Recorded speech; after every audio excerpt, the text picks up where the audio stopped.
कई सालों की रिसर्च और मंसूबे के बाद यूरोपियन स्पेस एजेंसी ने जुपिटर पर जिंदगी की तलाश के लिए एक नया स्पेस क्राफ्ट लॉन्च कर दिया है और उस स्पेस क्राफ्ट का नाम जूस रखा गया है। यूरोपियन स्पेस एजेंसी ने जुपिटर के मुशाहिदे के लिए ये मिशन शुरू किया है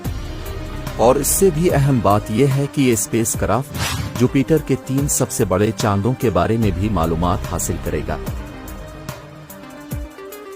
क्योंकि कई सालों की रिसर्च से साइंसदानों को लगता है कि जुपिटर के 3 सबसे बड़े चांदों पर पानी और जिंदगी मौजूद हो सकते हैं। ये स्पेस क्राफ्ट अभी अपने सफर में है और आज से 8 साल बाद यानी 2031 में जुपिटर पर पहुंचेगा।